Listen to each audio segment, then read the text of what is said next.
श्री स्वामी समर्थ सर्वांना तुमच्या सर्वांचं अगदी मनापासून खूप खूप स्वागत आहे आपल्या आणखी एका नवीन छोट्याशा व्हिडिओमध्ये।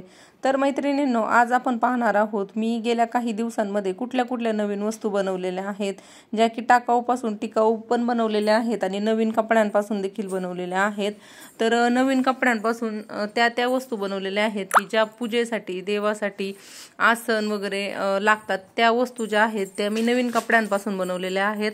आणि लहान बाळाची गोधडी झालं, डोअर मॅट झालं आणि अजून भरपूर काही वेगवेगळ्या गोष्टी आहेत की त्या मी टाकाऊ कपड्यापासून बनवलेल्या आहेत। तर टाकाऊ कपडे म्हणजेच आपल्या घरामध्ये भरपूर असे कपडे असतात कपाटामध्ये की ते आडगळ म्हणून असेच वर्षानुवर्षे कपाटामध्ये पडलेले असतात की जे कपडे आपल्याला आवडत तर असतात आणि आपण ती घालत पण नसतो आणि धडकुनाला देत पण नसतो। तर अशा कपड्यांचा रियूज करून मी या ठिकाणी अशा पद्धतीची लहान बाळाची गोधडी म्हणा किंवा डोअरमॅट म्हणा बनवलेल्या आहेत। तर अजून कुठल्या वस्तू बनवलेल्या आहेत त्या अगदी डिटेल्समध्ये पुढे मी व्हिडिओमध्ये तुमच्यासोबत शेअर करणार आहे, त्याच्यामुळे व्हिडिओ स्किप न करता शेवटपर्यंत नक्की बघा। तर मैत्रिणींनो, काल आणि आज मला कुठलीही नवीन वस्तू तुमच्यासोबत शेअर करता आली नाही, त्याचं कारण की काल आणि आज मी माझ्या ज्या साड्या आहेत आता येणाऱ्या सणांसाठी मला लागणार आहेत त्या साड्यांवरचे ब्लाऊज वगैरे स्टिच करत होते आणि सोबतच त्या साड्या वगैरे ज्या आहेत त्या पिको फॉल वगैरे करून ठेवत होते। त्याच्यामुळे मग काल आणि आज मला कुठलीही नवीन वस्तू तुमच्यासोबत शेअर करता आली नाही, म्हणजे बनवायला वेळच मिळाला नाही। पूर्ण वेळ माझा ह्याच गोष्टींमध्ये गेला, ब्लाऊज वगैरे स्टिचिंगमध्ये म्हणा किंवा साड्या वगैरे पिको फॉल करण्यामध्ये,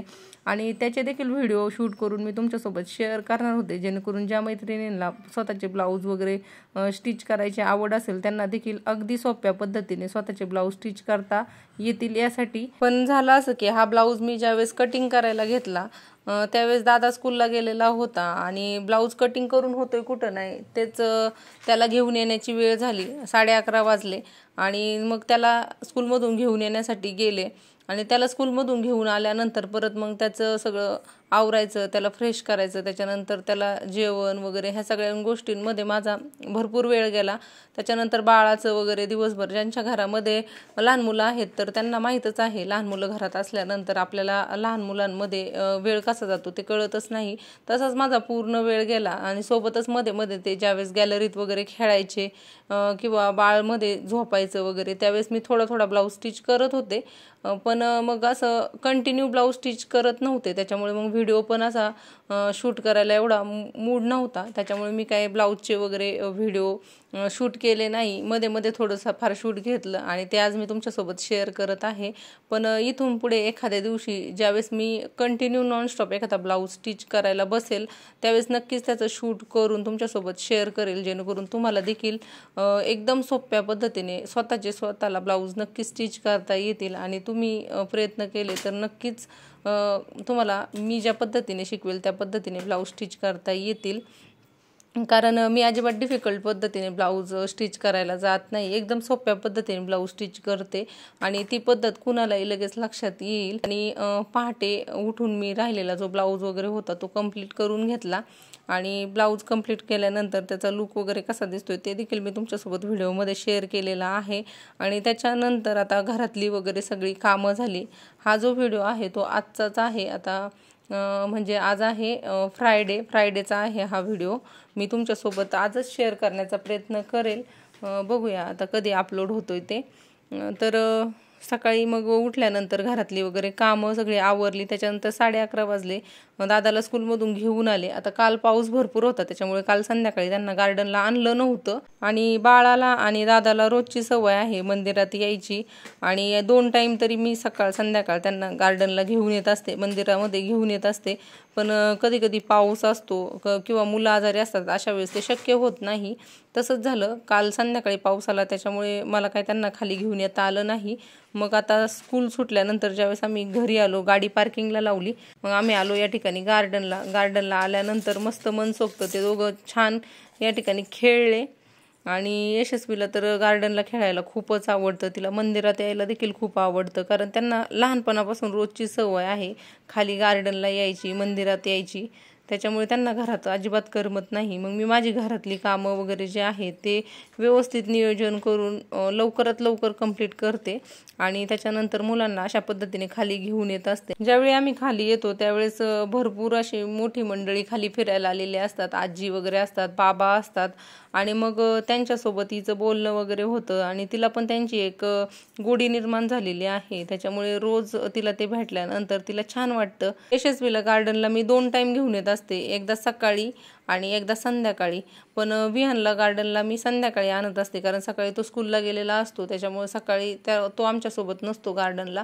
पण संध्याकाळी मी आवर्जून त्याला 8 वाजता खाली घेऊन येत असते। 8 वाजता आमच्या सोसायटीमध्ये जे गणपतीचं मंदिर आहे, गणेश मंदिर आहे, त्या मंदिरामध्ये आरती असते आणि जे कोणी रेग्युलर व्हिडिओ बघतात त्यांना माहीतच आहे आम्ही रेग्युलर दररोज त्या मंदिरामध्ये आरतीसाठी येत असतो।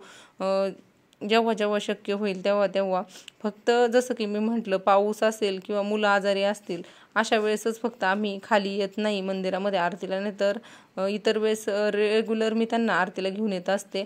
आणि आता असं झालंय की आरती कानावर पडली की माझ्या आधी ते दरवाजाकडे जातात आणि दरवाजा वाजवत बसतात, आई घेऊन चल आम्हाला आरतीला।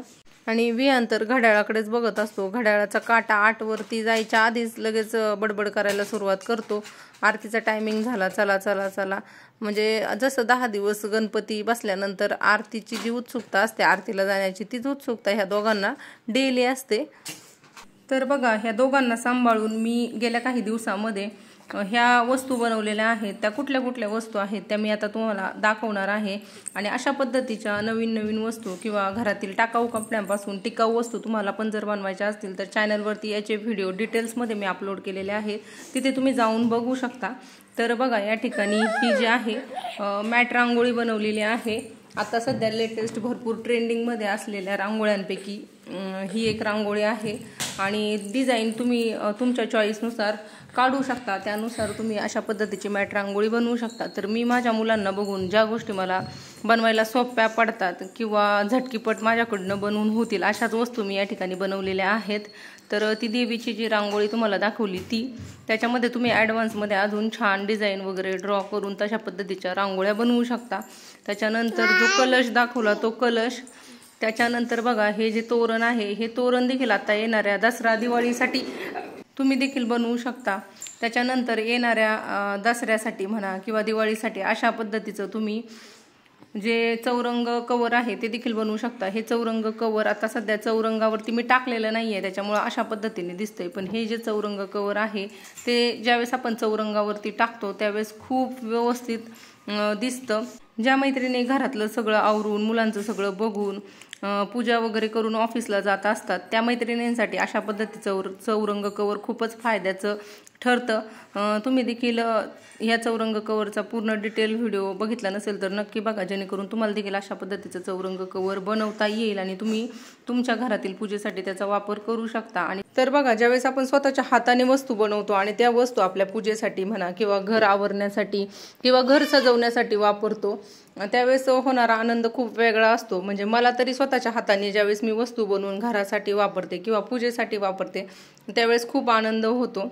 नाहीतर विकतच्या वस्तू पण छान छान असतात, पण त्या वस्तूंमध्ये एवढा आनंद मिळत नाही की जेवढ्या वस्तू आपण स्वतःच्या हाताने बनवलेल्या असतात त्या वस्तू वापरताना मिळतो। आणि बघा, प्रत्येक वस्तूबद्दल आपल्या मनात एक प्रतिमा असते आणि आपण मार्केटमध्ये ती वस्तू घ्यायला गेलो तर बऱ्याच वेळा आपल्याला तशीच आपल्या जशी मनात असते तशीच वस्तू मार्केटमध्ये मिळत नाही। मग अशा वेळेस जर त्याच वस्तू आपण घरच्या घरी कस्टमाइज केल्या तर हाच विचार करून मी ह्या सगळ्या वस्तू माझ्यासाठी बनवलेल्या आहेत आणि त्या मी कशा पद्धतीने बनवल्या त्याचे सगळे डिटेलमध्ये व्हिडिओ मी चॅनलवरती अपलोड केलेले आहेत। आणि म्हणजे मला काय वाटतं, मी कुठला विचार करून ह्या वस्तू बनवलेल्या आहेत किंवा ज्या काही गोष्टी मी तुमच्यासोबत व्हिडिओद्वारे शेअर करते ते मी माझी मतं सांगत असते। जरुरी नाही की ते तुम्हालाही पटेलच, पण मी कुठल्या गोष्टींचा विचार करून ह्या सगळ्या वस्तू बनवलेल्या आहेत आणि कशा पद्धतीने बनवलेल्या आहेत ह्या सगळ्या गोष्टी तुमच्यासोबत शेअर केलेल्या आहेत।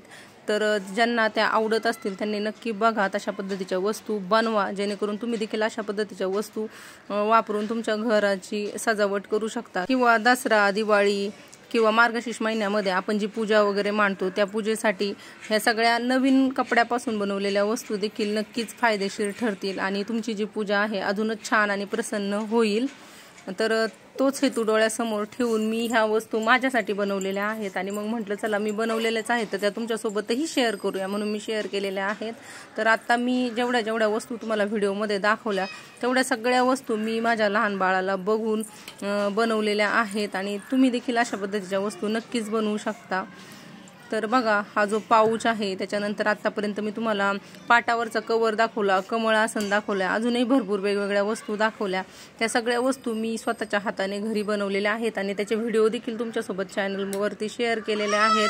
त्याच्यानंतर बघा एका कुर्तीपासून मी एवढे सगळे पाऊच, पर्स, डॉक्युमेंट कवर, त्याच्यानंतर समोसा पाऊच वगैरे बनवलेला आहे। त्याच्यानंतर हा जो खणाचा कपडा आहे त्या कपड्यापासून मी केळीचं पान बनवलेलं आहे। त्याच्यानंतर बघा सॅटिनच्या कपड्यापासून अशा पद्धतीचं मी कमळ आसन बनवलेलं आहे। त्याचा बेल्ट देखील आहे पण तो आता मला सापडला नाही। तो बेल्ट लावल्यानंतर कमळाची जशी कळी असते ना त्या पद्धतीने दिसतं। त्याच्यानंतर बघा खणाच्या कपड्यापासून आणि काठाच्या बॉर्डर पासून मी अशा पद्धतीने तोरण बनवलेलं आहे, म्हणजे खणाचं तोरण। त्याच्यानंतर त्याच्यातूनच उरलेल्या कपड्यापासून मी अशा पद्धतीची एक हँड पर्स बनवलेली आहे। तुम्ही देखील अशा वस्तू बनवू शकता। त्याच्यानंतर आता बघा 1-2 दिवसापूर्वी मी हा ब्लाऊज वगैरे स्टिच केलेला आहे आणि म्हणूनच म्हणजे काल ब्लाऊज स्टिच करत होते आणि साड्या पिको फॉल वगैरे करत होते, त्याच्यामुळेच 2 दिवस झाले मी कुठलीही नवीन वस्तू तुमच्यासोबत चॅनलवरती शेअर केली नाही। आणि ह्या ब्लाऊजचं कटिंग स्टिचिंग कशा पद्धतीने करायचं काय ते देखील मी इथून पुढे येणाऱ्या व्हिडिओमध्ये नक्की तुमच्यासोबत शेअर करेल, जसं वेळ मिळेल तसं मुलांना बघून। आणि त्याच्यानंतर बघा हे जे आहे चौरंग कवर, याचा देखील मी व्हिडिओ तुमच्यासोबत शेअर केलेला आहे। हे जे स्वस्तिक आहे त्याच्यामध्ये तुम्ही डॉट देखील देऊ शकता।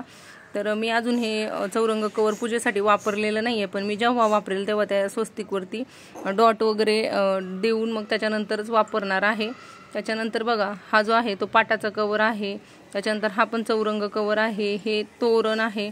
त्याच्यानंतर ही रेडीमेड रांगोळी आहे कलशाची। त्याच्यानंतर ह्या ज्या पर्स वगैरे आहेत ह्या सगळ्या मी एका कुर्तीपासून बनवलेल्या आहेत। अजून पण भरपूर वस्तू बनवलेल्या आहेत, पण जेवढ्या आता मला सध्या भेटल्या तेवढ्या मी तुमच्यासोबत या ठिकाणी शेअर करत आहे। तर एकाच व्हिडिओमध्ये ह्या सगळ्या वस्तू दाखवण्याचं कारण की ज्यांनी कुणी हे वस्तू कशा पद्धतीने बनवलेल्या आहेत त्याचे व्हिडिओ अजूनही बघितले नसतील तर त्यांनी जर बघितले तर त्यांना देखील अशा पद्धतीच्या छान छान वस्तू बनवता येईल यासाठी। तर बघा हा खणापासून पाऊच बनवलेला आहे। आपले ATM वगैरे असतात किंवा आधार कार्ड वगैरे असतात, असे छोटे छोटे क्रेडिट कार्ड म्हणा, ह्या सगळ्या वस्तू त्याच्यामध्ये एकाच ठिकाणी राहतात, यासाठी मी तो खणाचा पाऊच बनवलेला आहे। आणि जवळजवळ ह्या 20 ते 22 वस्तू आहेत आणि अजून पण भरपूर वस्तू आहेत, पण त्या मी इकडे तिकडे ठेवलेल्या आहेत। आता लहान बाळाला बघून मला जेवढ्या कलेक्ट करता आल्या तेवढ्या मी कलेक्ट करून या ठिकाणी तुमच्यासोबत शेअर करत आहे। तर बघा हे आहे समय आसन। तर अजूनही मला भरपूर वेगवेगळ्या वस्तू बनवता येतात, पण मुलांना बघून जसं जसं शक्य होतं तसं मी त्या तुमच्यासोबत इथून पुढे शेअर करणार आहे। तर बघा ही जी आहे गोधडी, ही पण मी माझ्या आजीच्या साडीपासून बनवलेली आहे। तर ते साडीचे काठ वगैरे वापरलेले आहेत मी गोधडीसाठी बाजूला। आणि ही जी गोधडी आहे अगदी रजईसारखी बनवून तयार झालेली आहे। त्याला जो धागा आहे तो मी साडीच्याच कलरचा वापरलेला आहे, तुम्ही या ठिकाणी व्हाईट कलरचा धागा देखील वापरू शकता। त्याच्यानंतर ते समोर जे दिसतंय ते डोरमॅट, ते मी टाकाऊ कपड्यांपासून बनवलेलं आहे। तर बघा यामध्ये जेवढे देवासाठी बनवलेल्या वस्तू आहेत त्या सगळ्या नवीन कपड्यापासून बनवलेल्या आहेत। आणि गोधडी, डोरमॅट वगैरे झालं किंवा पर्स वगैरे झाल्या त्या मी टाकाऊ कपड्यांपासून बनवलेले आहेत। टाकाऊ कपडे म्हणजे काय, असे कपडे की जे माझ्या घरामध्ये पडलेले होते की ते मुलांना छोटे होत होते किंवा माझे जे कपडे होते ते मला छोटे होत होते किंवा घालून कंटाळा आलता, पण ते नवीन होते ना असेच कपाटामध्ये ठेवलेले की जे धड टाकूनही देऊ वाटत नव्हते आणि घरात ठेवले तरी अडचण होत होती। मग म्हटलं अशा कपड्यांपासून आपण काहीतरी बनवूया, म्हणून मग मी त्या कपड्यांपासून या ठिकाणी बाळाची गोधडी बनवलेली आहे। आणि जे कपडे जास्तच खराब होते त्या कपड्यांपासून मग मी डोरमॅट बनवलेला आहे। तर अशा पद्धतीने आपण आपल्या घरातील अडगळ कमी करू शकतो। जे टाकाऊ कपडे आहेत त्या टाकाऊ कपड्यांचा अशा पद्धतीने आपण वापर करू शकतो। तर बघा गोधडी पण किती सुंदर आणि छान बनवून तयार झालेली आहे। आणि याच्यामध्ये मी सगळे कॉटनचे कपडे वापरलेले आहेत, म्हणजे जसं बेडशीट झालं, त्याच्यानंतर कॉटनचे माझे टॉप झालं। शक्यतो ह्या गोधडीमध्ये बेडशीटांचाच वापर केलेला आहे, जेणेकरून लहान बाळाच्या खाली ज्यावेळेस आपण गोधडी टाकतो तर ती गोधडी अशी कॉटनची असली तर लहान बाळासाठी पण छान उपयोग होतो तिचा, म्हणजे बाळाला टोचत वगैरे नाही आणि गोधडी पण भरपूर दिवस छान टिकते त्यासाठी. तर बघा हा डॉक्युमेंट पाऊच बनवलेला आहे. त्याच्यानंतर हा जो आहे हा मोठा पाऊच बनवलेला आहे. तर बघा गप्पा मारता मारता मी ज्या वस्तू बनवल्या त्या तुमच्यासोबत शेअर केलेल्या आहेत. आणि काही वेळानंतर मग परत आमचा संध्याकाळचा खाली याला हरिपाठाला आणि आरतीला जाण्याचा टायमिंग झालेला आहे. आणि आता आम्ही चाललेलो आहोत खाली आरतीसाठी. आणि हरिपाठ पण असतो खाली आणि तिथं देखील आम्ही थोडा वेळ बसतो, जेणेकरून मुलांना पण छान सवय लागते. 4 चांगल्या गोष्टी कानावरती पडतात. त्याच्यामुळे रोज मी त्यांना घेऊन जात असते. आणि व्हिडिओ मी ज्यावेळेस शूट करत असते किंवा एडिट करत असते त्यावेळेस मुलं आजूबाजूला असतात. त्याच्यामुळे मध्ये मध्ये मी व्हिडिओ शूट करून परत त्यांच्याकडे बघत असते. अशा वेळेस मग नंतर परत ज्यावेळेस व्हिडिओ एडिट करायला घेते त्यावेळेस आधी काय बोलत होते नंतर काय बोलायचं आहे याची लिंक थोडीशी तुटते. त्याच्यामुळे बऱ्याच वेळा व्हिडिओ कधी कधी मिसमॅच होत असेल तर ते नक्कीच तुम्ही समजून घ्याल. पण तरी देखील मी तुमच्यासोबत रोज नवीन नवीन व्हिडिओ शेअर करत असते. याचं कारण की मला असं वाटतं की ज्यांच्या घरामध्ये लहान मुलं आहेत आणि त्यांना असं वाटतं की लहान मुलांमुळे आपण काहीच करू शकत नाही, तर असं काही नाहीये. जरी घरामध्ये लहान मुलं असली तरी आपल्याला जर आवड असेल ना तर भरपूर काही करू शकतो.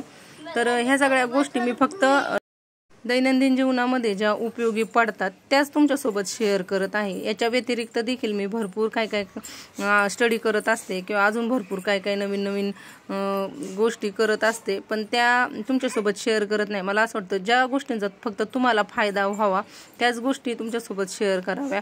आणि माझ्या फील्डशी रिलेटेड वगैरे जर मी गोष्टी तुमच्यासोबत शेअर करत बसले तर मग ते तुम्हाला बघायला कंटाळवाण्या वाटतील, जसं की मी बऱ्याच व्हिडिओमध्ये म्हटलेले आहे.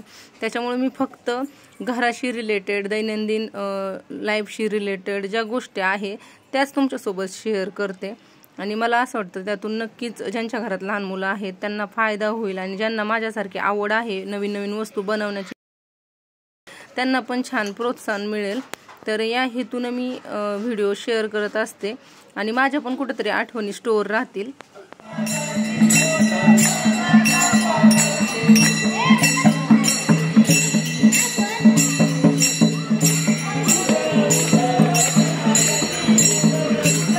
मांडी घाल, आजीच्या मांडीवर जाते का बसायला?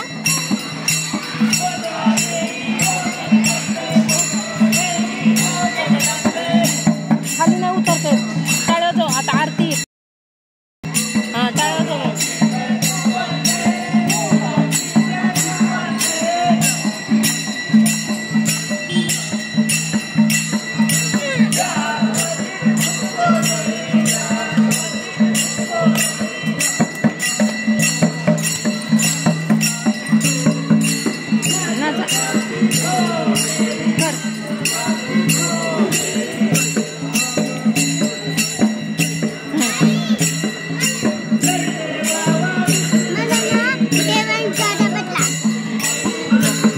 आरतीला ये, टाळ्यावर उठून.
थांबा थांबा, आरती चालू आहे ना. दीदी आपली मंजू दीदी आहे, मंजू दीदी आहे. काय ना करत दीदी. दादा कुठं गेला? सायकल घेऊन खेळायला गेला. विहान बघितलं का? सायकल घेऊन गेला वाटतं खेळ. तिकडे विहान खेळतो, इकडे यशस्वी मॅडम गार्डनला आल्यात. रोज संध्याकाळी आमचं हेच रुटीन असतं, सकाळचं पण असंच रुटीन असतं. पण आजकाल मी नवीन नवीन वस्तू तुमच्यासोबत शेअर करते, त्याच्यामुळे हे सगळं रुटीन शेअर करायला वेळच मिळत नाही. नाहीतर असं नाही की त्या वस्तू बनवते म्हटल्यानंतर मुलांना अजिबात वेळ देत नाही, त्यांना बाहेर आणत नाही. त्यांचं रुटीन ॲज इट इज तसंच आहे. वेळेचं व्यवस्थित नियोजन केलं ना, सगळ्या गोष्टी पॉसिबल होतात.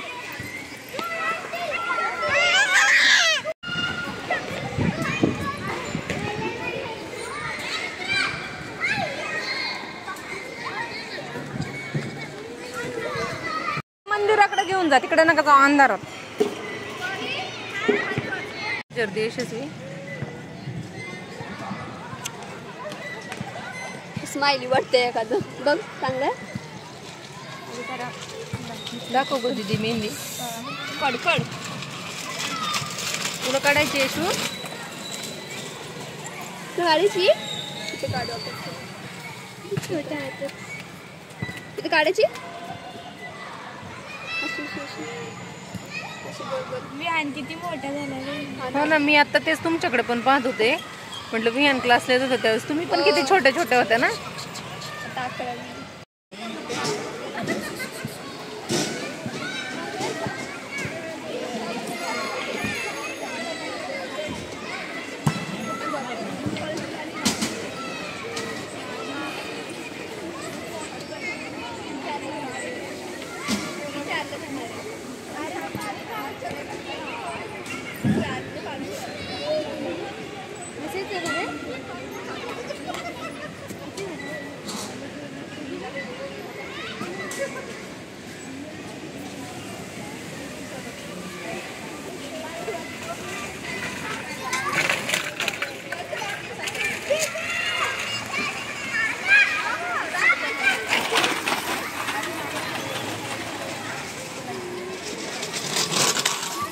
सावकाश विहान.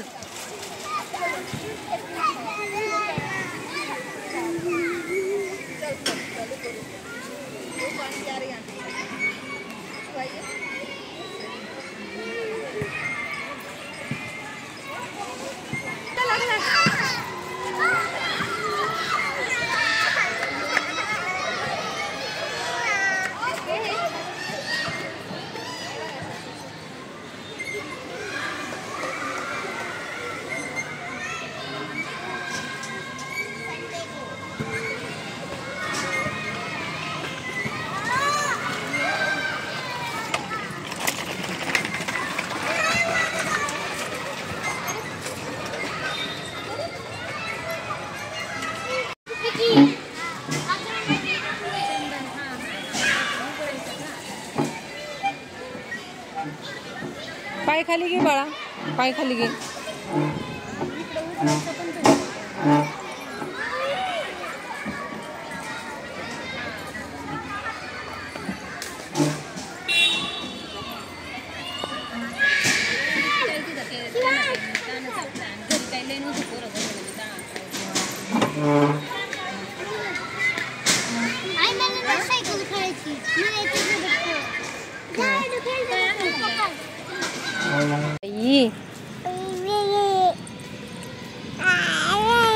बाबा आले का ग?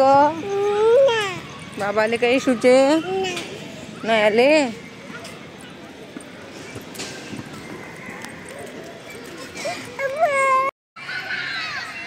ए थांब, बाबा आले. बाबा आले.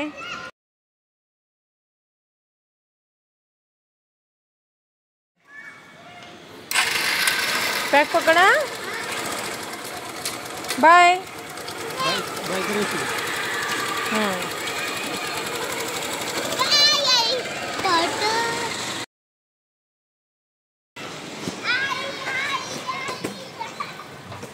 तर बघा, ज्यावेळेस आम्ही हरिपाठाला किंवा आरतीला खाली येतो त्यावेळेस घरी त्याच वेळेस जातो की ज्यावेळेस त्यांचे बाबा येतात ऑफिसवरून आणि ते आल्यानंतर पोरं जातात गाडीवरती आणि त्याच्यानंतर त्यांची सायकल खेळणी अशा पद्धतीने मला घरी घेऊन जावी लागते. तर व्हिडिओ शेवटपर्यंत बघितल्याबद्दल धन्यवाद. भेटू पुढच्या एका नवीन व्हिडिओमध्ये.